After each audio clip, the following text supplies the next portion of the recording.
अब आगे बढ़ते हुए बात करेंगे मानसून के कहर की। देश के कई हिस्से ऐसे हैं, कई इलाके ऐसे हैं जहां पर मानसून कहर बरपा रहा है। यूपी समेत 8 राज्यों में आज बारिश का अलर्ट जारी किया गया है मौसम विभाग की ओर से। मुंबई में आज बारिश को लेकर ऑरेंज अलर्ट है। बिहार के कई जिलों में लगातार बारिश हो रही है। बिहार में बिजली गिरने से कई लोगों की मौत भी हो चुकी है। उत्तराखंड में लगातार लैंडस्लाइड हो रहा है। उत्तराखंड में भारी बारिश की वजह से नदी नाले उफान पर हैं। मॉनसून की वजह से खासी दिक्कतों का सामना लोगों को करना पड़ रहा है। कई राज्य बाढ़ बारिश की पूरी तरह से चपेट में हैं। गर्मी से जरूर मॉनसून की बारिश ने राहत दी है लोगों को, लेकिन परेशानियां बढ़ा दी हैं। जल भराव ने कई इलाकों में कई फीट तक भरा है पानी। कई जिलों के लिए अलर्ट जारी किया गया है। भारी बारिश का अलर्ट आज कुछ राज्यों के लिए जारी किया गया है मौसम विभाग की ओर से। दिल्ली एनसीआर की अगर बात करें तो दिल्ली एनसीआर में भी बारिश की संभावना जताई गई है।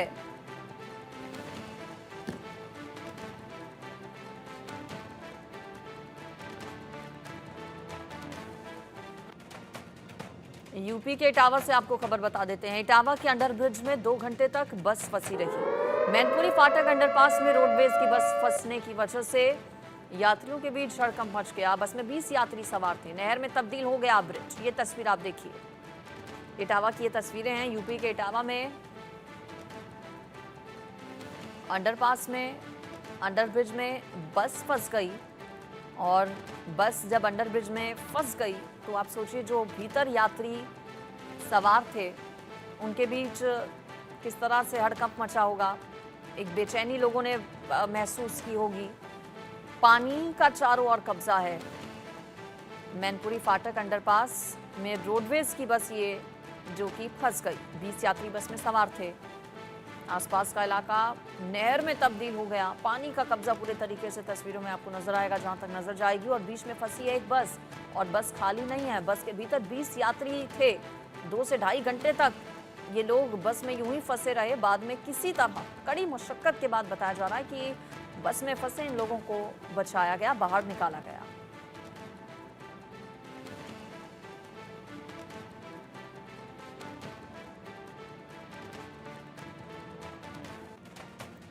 बिहार में बाढ़ बारिश का कहर लगातार जारी है। बिहार में आसमानी आफत से लोग बेहाल हैं। भारी बारिश से नदी नाले तो उफान पर हैं ही। इसके अलावा आकाशीय बिजली गिरने की वजह से जिस तरह से मौतें हो रही हैं लोगों की, ये कुदरत का रौद्र रूप कहा जा रहा है। बिहार में सैलाब का सितम, बिहार में तबाही मचाने को बेकरार है कोसी नदी। बारिश से बिहार पर बाढ़ का खतरा मंडरा रहा है। हालांकि कई जिले पहले से ही बाढ़ की चपेट में हैं। नावों की मदद से नाव का सहारा लेकर लोगों को सुरक्षित जगहों पर पहुंचाया जा रहा है। खासतौर पर नदियों से लगते जो निचले इलाके हैं वो पूरी तरह से बाढ़ की चपेट में हैं। वहां पर जनजीवन पटरी से उतर चुका है। लोग पलायन को मजबूर हैं, घर छोड़कर जाने को मजबूर हैं, क्योंकि कोई विकल्प नहीं है, कोई रास्ता नहीं है। मजबूरी है अपने घरों को छोड़कर सुरक्षित जगहों पर जाना, नहीं तो जान पर बनाएगी। अपना घर, अपना सभी सामान छोड़कर ये लोग दूसरे इलाकों में जाने को मजबूर हो गए हैं।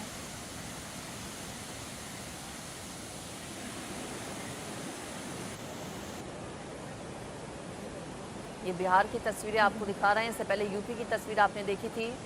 उत्तर प्रदेश से लेकर हिमाचल प्रदेश, उत्तराखंड, बिहार, सभी जगहों पर स्थितियां एक जैसी, जहां पर बाढ़ बारिश ने बढ़ा दी है बहुत ज्यादा मुसीबत।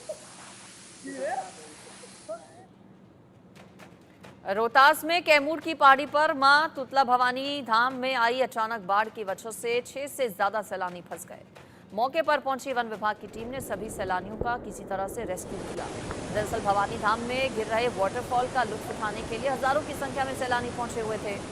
उसी दौरान कुछ सैलानी जलकुंड से बहती नदी की धारा में नहा रहे थे, लेकिन अचानक पानी बढ़ने के कारण मां तुतला भवानी धाम के वाटरफॉल में बाढ़ आ गई। वन विभाग की टीम ने सभी को रस्सी के सहारे बाहर सुरक्षित निकाला। लोगों का कहना है कि वो जब नहा रहे थे तब पानी सामान्य था। अचानक से पानी बढ़ने लगा। पानी इतना बढ़ जाएगा उन्हें अंदाजा नहीं था। वाटरफॉल के बहाव ने इतना रौद्र रूप ले लिया कि देखते ही देखते चंद मिनटों में नजारा बदल गया। पत्थर पर बैठे 6 से ज्यादा सैलानी पानी के तेज बहाव में घिर गए। और ये मौसम ऐसा है कि सभी को वाटरफॉल्स के पास खास तौर पर जाने से ज़रूर बचना चाहिए। इन तस्वीरों से, इस पूरे मामले से एक सबक भी लोगों को लेना चाहिए। बारिश के मानसून के मौसम में वाटरफॉल्स के पास खास तौर पर आप बिल्कुल नहीं जाइए, क्योंकि सेकंड्स में, मिनट्स में वाटरफॉल से आ रहे पानी का जो भाव है वो बहुत ज़्यादा बढ़ जाता है और बहाव इतना ज़्यादा तेज़ हो गया कि लोग समझ नहीं पाए कि ये क्या हो रहा है। इससे पहले कि लोग यहाँ से बचकर जा पाते, वाटरफॉल का जो बहाव था वो बहुत तेज़ हो गया, नीचे पूरा पानी ही पानी भर गया और लोग फिर संकट में पड़ गए। ज़्यादा डिटेल्स के लिए मैं आपको ग्राउंड पर लिए चलती हूँ। मेरे साथ अलग अलग राज्यों से हमारे संवाददाता जुड़ गए हैं। असम का अपडेट निबिर डेका हमें देंगे, अनुराग शर्मा मेरे साथ कसौली हिमाचल के अपडेट के साथ जुड़ गए हैं, मुंबई से नीतीश झा, लखनऊ से रवि कुमार, गुजरात से जयेश सोनी मेरे साथ जुड़ गए हैं। कई राज्य ऐसे जो कि बाढ़ बारिश की चपेट में है। सबसे पहले असम का हाल जान लेते हैं। निबिर, आपके पास आ रही हूँ। असम में कुछ राहत है क्या? चूंकि सबसे पहले मॉनसून की दस्तक केरल, साथ ही साथ नॉर्थ ईस्ट के अलग अलग जो राज्य हैं वहां पर हुई थी। असम की तस्वीरें भी भयावह थी। फिलहाल मौजूदा सिचुएशन क्या? देखिए, पिछले एक हफ्तों से जो असम में परिस्थिति था, अभी वो काफ़ी इम्प्रूव हुआ है अभी, लेकिन फिर भी 8 लाख से भी अधिक लोग अभी भी प्रेरित है बाढ़ की वजह से। और ब्रह्मपुत्र का पानी जो है पहले से कम हो गया है, इसी के कारण जो है बहुत ही लोग घरों में जा पा रहे हैं, बट फिर भी बहुत लोग अभी भी रिलीफ कैंप में हैं। 8 लाख से भी अधिक लोग अभी भी प्रेरित है और 91 डेथ्स अब तक असम के बाढ़ की वजह से अब तक असम में हुआ है। लेकिन फिर भी सिचुएशन इम्प्रूव हुआ है। सरकार भी अपनी तरफ से पूरी कोशिश कर रही है कि ताकि लोगों का जो घर तबाह हुआ था उनको रिपेयर किया जा सके। और रिलीफ कैंप में सरकार अपनी तरफ से पूरी सप्लाई कर रहे हैं, फूड सप्लाई हो या वाटर सप्लाई हो। फिर भी असम में जो इंफ्रास्ट्रक्चर है उसको काफ़ी दिक्कत डैमेज हो गया है फ्लड के आने के बाद। लेकिन अभी लास्ट दो दिन से थोड़ा परिस्थिति जो है सुधार आया है। ठीक है, तो बाढ़ बारिश की वजह से खासी परेशानी का सामना अलग अलग राज्यों में लोगों को करना पड़ रहा है। असम में सिचुएशन पहले के मुकाबले थोड़ा कंट्रोल है, निबिर बता रहे हैं। हिमाचल का अपडेट जान लेती हूँ, अनुराग मेरे साथ हैं। हिमाचल के अलग अलग जिलों में क्या स्थिति है अनुराग, और अलर्ट क्या आज और कल को लेकर हिमाचल में भी भारी बारिश का? बिल्कुल, देखिए सबसे बड़ी बात कि हिमाचल में पिछले 4 दिनों से बारिश नहीं हुई है और अभी भी हिमाचल में मानसून जो 28% तक कमजोर जो है वो अभी भी बताया जा रहा है। हालांकि अभी अगले 5 दिन जो 18 तारीख तक ऐसा है कि येलो अलर्ट अलग अलग स्थानों पर है, परंतु 2 दिन के लिए अगर हम बात करें तो लगभग सभी स्थानों में, सिर्फ लाहौल स्पीति और किन्नौर को छोड़ दें तो 10 जिले ऐसे हैं जिनमें भारी बारिश और बाढ़ की संभावना हो सकती है। और अगर हम बात करें, सभी जगह में एनडीआरएफ पुलिस तैनात है। नदी नालों के नजदीक जाने के लिए रोका गया है क्योंकि अचानक जल स्तर जो है वो बढ़ जाता है, जिसकी वजह से खासी नुकसान जो है वो लोगों को भी होता है, जान माल की हानि होती है। इसलिए हर जगह से ये कहा जा रहा है कि कहीं भी नदी नालों के नजदीक न जाएं। सैलानी जितने भी आते हैं वो पहाड़ों से आने के बाद जो है वो नदी नालों के उतर जाते हैं, जिसकी वजह से खासी परेशानी होती है। दूसरी तरफ वहीं बारिश ना होने की वजह से, क्योंकि मानसून हिमाचल में कमजोर पड़ा है 28%, तो उसकी वजह से बागवान और किसान जो हैं वो बहुत परेशान हो रहे हैं, क्योंकि कई जगह पर बारिश बहुत ज्यादा हो रही है, अनियंत्रित तरीके से हो रही है। चलिए ठीक है, आप बने रहिए अनुराग मेरे साथ। मैं अब नीतीश के पास जाती हूँ जो कि मुंबई का अपडेट हमें देंगे। मुंबई में भी स्थितियां बहुत ज्यादा खराब बारिश की वजह से हो गई, कई इलाके जलमग्न हो गए। अभी भी बारिश हो रही है नीतीश, लग रहा है वहां पर? जी बिल्कुल, देखिए 44 घंटे भारी बारिश की जो है आशंका जताई गई थी और बिल्कुल कल से ही जो है बारिश जो है लगातार हो रही है और रुक कर जो है बरसात की जो है रफ्तार धीमी हो रही है, लेकिन बरसात जो है बारिश रुकी नहीं है कल से ही। और आज भी पूरे दिन जो है बारिश का ऑरेंज अलर्ट जो है मुंबई समेत ठाणे, रायगढ़, रत्नागिरी इन जिलों के लिए जारी किया गया है। साथ ही आपको बता दें जो महाराष्ट्र के जो पश्चिमी इलाके हैं, जो मराठवाड़ा है, वहां के लिए भी जो है येलो अलर्ट जो है वो जारी किए गए हैं। लगातार जो पहाड़ी इलाके हैं महाराष्ट्र के, वहां पर जो है जल जमाव देखने को मिल रहा है। और साथ ही मुंबई की बात करें तो मुंबई में कुर्ला घाटों पर इन इलाकों में जो है अंधेरी सबवे इलाके हैं, यहाँ पर लगातार वाटर लॉगिंग की समस्या जो है वो नजर आ रही है, जिसके चलते जो है सड़कों पे लंबा जाम जो है वो देखने को मिला है। साथ ही जो मुंबई की लाइफलाइन है लोकल, वो काफी बुरी तरह से जो है प्रभावित हुई है। अमूमन जो है जो कामकाजी लोग हैं वो लोकल का ही उपयोग करते हैं। लोकल एकमात्र कनेक्टिविटी है जिसके चलते जो कामकाजी लोग हैं वो ट्रेवल करते हैं, लेकिन लोकल प्रभावित होने के कारण, पटरी पर पानी भर जाने के कारण जो है काफी सारी रूट जो है वो डाइवर्ट की गई है। कई सारी जो है ट्रेन वो कैंसिल की गई है। कई जगहों पर जो है ट्रेन काफी धीमे रफ्तार से चल रही है, जिसके कारण जो है कई सारी कंपनियों में जो है ये वर्क फ्रॉम होम जो है वो भी दे दिया गया है, क्योंकि जुलाई, हर साल मुंबई में जुलाई का महीना जो है आता है जी। आता है, और इसमें भी 10 से 12 दिन ही जो है बीते हैं जुलाई के, और अभी पूरा जुलाई का महीना बाकी है। तो ऐसे में बारिश और क्या कुछ, क्योंकि जगह जगह पर जो है अलग अलग समस्या है। चलिए ठीक है नीतीश, आप बने रहिए। रवि के पास जाती हूँ मैं, लखनऊ का अपडेट हमें रवि देंगे। रवि, कितने जिले उत्तर प्रदेश के जो कि बारिश की चपेट में हैं, जो कि सबसे ज्यादा प्रभावित हैं? जनजीवन किस तरह से पटरी से उतरा है लोगों का? दिक्कतें क्या क्या हैं? स्कूल कैसे जा पा रहे हैं बच्चे? दफ्तर कैसे जा रहे हैं लोग? बहुत तरीके की समस्याएं सामने आ रही है, और लगातार अगर हम बारिश की बात करें, शहरी इलाकों में तो रुक रुक कर बारिश होती है, और दिन भर अगर हम बात करें तो उमस परेशान करने लगी है।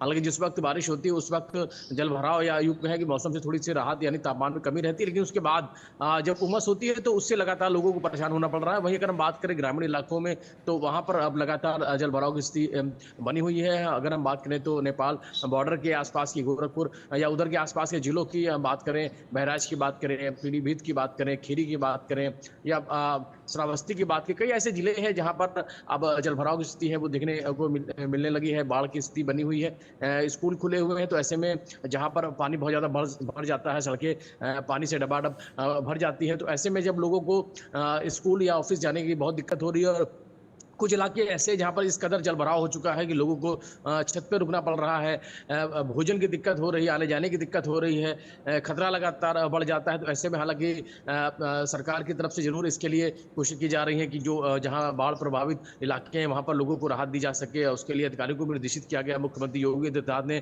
खुद 2 दिन बाढ़ ग्रस्त इलाकों का उन्होंने दौरा किया था, पीड़ितों से बात भी की थी, और जाहिर है कि लगातार उसकी मॉनिटरिंग की जा रही है। लेकिन जिस तरीके से कुछ नदियां हैं जो जिनका जलस्तर बढ़ा है, बाढ़ की स्थिति बनी हुई है, कई ऐसे किसान हैं जिनके खेत हैं वो डूब गए हैं पानी की वजह से, वो पूरी तरीके से उनकी जो फसल है वो बर्बाद हो गई। तो ऐसे में तमाम सारी समस्याओं को फेस करना पड़ रहा है उन लोगों को जो इस पानी की वजह से उनको चलिए ठीक है रवि, जयेश सोनी के पास में जाती हूँ जो कि गुजरात का अपडेट हमें देंगे। जयेश, मानसून की मार क्या गुजरात में भी लोगों को झेलनी पड़ रही है? वहां पर सिचुएशन कैसी? बिल्कुल, गुजरात के अंदर भी मौसम की मार अब लोगों को झेलनी पड़ रही है। 1 हफ्ते के जो विराम के बाद बारिश की जो दूसरी इनिंग है वो शुरू हो चुकी है गुजरात में भी। मैं आपको बता दूं कि सूरत, नवसारी, वलसाड़, दादरा नगर हवेली के जो इलाके हैं वहां पर रेड अलर्ट घोषित किया गया है। उसके अलावा कई ऐसे जिले हैं जहां पर ऑरेंज अलर्ट और येलो अलर्ट घोषित किया गया है। मैं आपको बता दूं कि कल से ही जो वलसाड़ और नवसारी डिस्ट्रिक्ट है वहां पर काफी बुरे हालात देखने को मिले थे। कई ऐसे इलाके हैं जो पूरी तरह से जलमग्न हो गए थे। जो दमनगंगा नदी है उसके ऊपर बना जो बांध है उसके अंदर पानी की जो इनफ्लो है वो इतना बढ़ गया है कि उसके सारे दरवाजे 1.3 मीटर तक खोल के पानी को दमनगंगा नदी में छोड़ा जा रहा है। इसकी वजह से जो वलसाड़ डिस्ट्रिक्ट के कई ऐसे इलाके हैं जो कि पूरी तरह से प्रभावित हुए हैं। जो हम बात करें स्टेट और नेशनल हाईवे की, तो नेशनल हाईवे और स्टेट हाईवे पर भी पानी का जो बहाव है वो देखने को मिल रहा है। इसके लिए यातायात भी बहुत बुरी तरह से प्रभावित हुआ है। लंबा जाम हाईवे पर देखने को मिल रहा है। कई ऐसे गांव हैं जिसका संपर्क मुख्य सेंटर से टूट चुका है, वहां पर आना जाना मुश्किल हो चुका है। एनडीआरएफ और एसडीआरएफ की जो टीमें हैं वो लोगों को बोट के जरिए रेस्क्यू करके सुरक्षित जगहों पर पहुंचा रही है। सरकार की तरफ से उनके रहने खाने का इंतजाम किया गया है। स्थानीय प्रशासन ने जो स्कूलें हैं जहां पर पानी नहीं भरा है ऐसी जगहों पर लोगों को निकालकर वहां पर ठहराने की व्यवस्था की गई है। लोगों की मुश्किलें इस कदर बढ़ चुकी है कि घरों के अंदर पानी भर जाने के कारण उनका जो घर का सामान है वो बुरी तरह से नष्ट हो चुका है। चलिए तो ठीक है, आने आप वाले जयेश बने रहिए। नेपाल से जो बड़ी खबर आ रही है वो दर्शकों को बता देते हैं। जानकारी ये मिल रही है कि एक भारतीय का शव बरामद हुई है। दरअसल त्रिशूली नदी में 2 बसें बह गई थी। दोनों बसों में 63 यात्री सवार थे। लैंडस्लाइड के वजह से ये हादसा हुआ था, दर्दनाक। 2 बसें बह गई थी, लैंडस्लाइड हो गया था। दरअसल त्रिशूली नदी में 2 बसों के बह जाने की वजह से कई लोग लापता हो गए और बताया जा रहा है कि एक शव बरामद हुआ है भारतीय का। भूस्खलन के चलते 2 बसें नदी में बह गई थी। इस हादसे में कई बस में जो यात्री सवार थे उनकी जान चली गई है। कई भारतीय भी इसमें सवार थे। बिहार सीतामढ़ी के 2 युवक भी इस हादसे का शिकार हो गए। कुछ लोग यूपी के थे, महराजगंज के बताया जा रहा है, जो कि इन बसों में सवार थे, जिनकी जान चली गई। कई लोग अभी भी लापता हैं, जिनके शव बरामद नहीं किए जा सके हैं। एक भारतीय का शव फिलहाल बरामद किए जाने की खबर है। त्रिशूली नदी में 2 बसों के बह जाने की वजह से ये दर्दनाक हादसा हुआ था।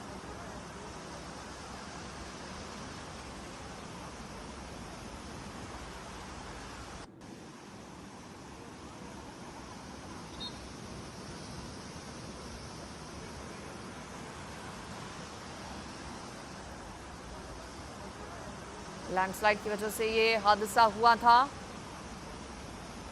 2 बसें जब त्रिशूली नदी में बह गई थी भूस्खलन होने की वजह से, जिसमें 63 से 65 यात्री सवार थे। और अब भारत की अगर बात करें तो कई राज्य इस वक्त बाढ़ बारिश की चपेट में हैं, जहां पर जनजीवन अस्त व्यस्त हो चुका है। निचले इलाकों में पूरी तरह से घुस चुका है पानी। आज भी कई जगहों के लिए अलर्ट्स जारी किए गए हैं मौसम विभाग की ओर से। कुछ जगहों के लिए येलो अलर्ट है तो कुछ के लिए ऑरेंज। कई जिले ऐसे अलग अलग राज्यों के जिनके लिए रेड अलर्ट जारी किया गया है मौसम विभाग की ओर से। यानी कि खतरा भी टला नहीं है। मॉनसून की बारिश अभी इसी तरह से कहर बरपाने वाली है। जरूर गर्मी से लोगों के लिए राहत ये बारिश लेकर आई, लेकिन कुदरत ने जहां जहां रौद्र रूप लिया, लोगों का जनजीवन बुरी तरह से प्रभावित हो गया। नदी नाले उफान पर हैं पूरे तरीके से। मुंबई में आज बारिश को लेकर ऑरेंज अलर्ट जारी किया गया। नीतीश के पास में जाता हूं एक बार फिर से। मुंबई से मेरे साथ हमारे संवाददाता नीतीश जुड़े हुए हैं। नीतीश, बीएमसी की ओर से पिछले 2-3 दिन में एक्शंस कई लिए गए हैं, जिसकी वजह से सिचुएशन में सुधार है।